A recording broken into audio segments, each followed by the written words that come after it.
Miss হবে না আপনার পছন্দের টিভি শো। দেখুন জি5 অ্যাপে একদম ফ্রি। কেন দিভাই কি ডিসিশন নিচ্ছে সেটা নিয়ে তোমার মাথা ব্যথা কিসের? সতীশদা,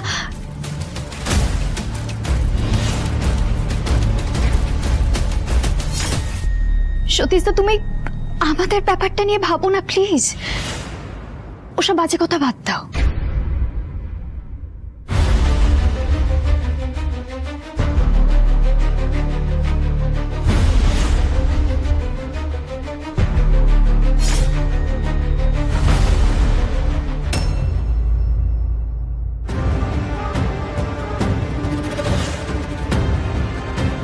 ও ভালো হয়েছে আপনি এসে পড়েছেন। রাজের ঘর জামাই হবার বিষয়টা শেষমেশ কি হলো? রাজের সাথে কথা হয়েছে? সতীশ, আমি আপনাকে শেষবারের মতো বারণ করছি। আমার জীবনে কি চলছে না চলছে সেটা নিয়ে না ভেবে আপনি বরং নিজের জীবন নিয়ে ভাবুন। শ্রী মা, আমি তো ভুল কিছু বলছি না।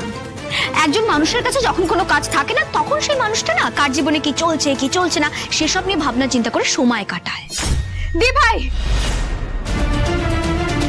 সতীশদা সম্পর্কে আর একটা বাজে কথা বলবি না তুই। তখন থেকে কি বলে যাচ্ছিস? সতীশদা কিন্তু রাজদার থেকে অনেক বেশি কাজের মানুষ। সোমা, তুই চুপ কর।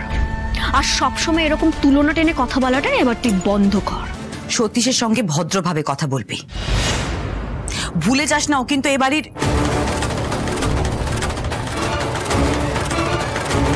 যাকে সতীশ বাবা বলছে যে রাজের সঙ্গে কথা হয়েছে, বুঝলে তো? ওকে যা যা বলার ছিল সবটা ওর সামনেই বলা হয়ে গেছে।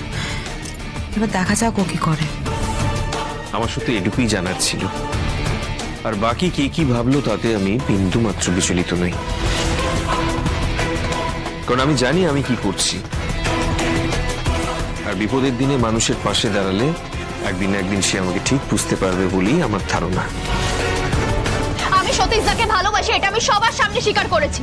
সেখানে মাও ছিল। এবার যদি মা আমাকে কোনো কথা বলে তখন আমি সেসব নিয়ে মায়ের সঙ্গে কথা বলবো।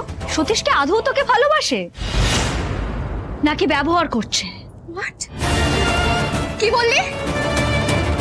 তুই আমাকে এতটা হিংসা করিস দি ভাই? সতীশদা আমাকে ভালোবাসে, আমাকে পছন্দ করে, সেটা তুই একদম সহ্য করতে পারছিস না, তাই না? আসলে রাজদার সঙ্গে ডিভোর্স হয়ে গেলে তুই সতীশদাকে অপশন হিসেবে হাতে রাখছিস, তাই না? মুখ সামলে কথা বল। এটা দিব্যাই সম্বন্ধে এরকম একটা নোংরা কথা বলতে তোর মুখে বাঁধলো না, বললে কি করে? যেটা দেখছি সেটাই বলছি। সতীশদার ধারে কাছে তুই আসবি না। সতীশদাকে তুই ভুলে যা। সোমা দাঁড়া, সোমা দাঁড়া। সতীশকে ওই ছেলেটাকে বাইরে থেকে দেখে যা মনে হয় না, ভেতরের মানুষটা কিন্তু সম্পূর্ণ আলাদা। সোমা, হ্যাঁ হতে পারে রাজের কাছে টাকা পয়সা নেই, কিন্তু রাজ সত্যি খুব ভালো ছেলে। সোমা, এতই যখন ভালো মানুষ তাহলে তোদের সম্পর্কটা বাড়ির কেউ মেনে নিচ্ছে না কেন বল? আমি আজ চাইলেই মা কিন্তু কালই আমাকে সতীশদার সঙ্গে বিয়ে দিতে রাজি হয়ে যাবে। আর সতীশদা এই বাড়িতে এসে ঘর জামাই হয়ে থেকে বাবা মায়ের বোঝা বাড়াবে না, উল্টে সেটা কমানোর চেষ্টা করবে। সোমা, আবারও তোকে বলছি ঠিক করে কথা বল। দেখ সোমা, তোকে বারবার একই কথা বোঝানোর চেষ্টা করছি, একটু ভালো করে আমার কথাটা শোন না রে। শুধু টাকা দিয়ে জীবনটা চলে না, আর টাকা ছাড়াও জীবন চলে না দি ভাই।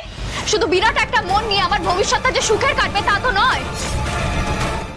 জি5 ডাউনলোড করুন আর সব এপিসোড দেখুন একদম ফ্রি।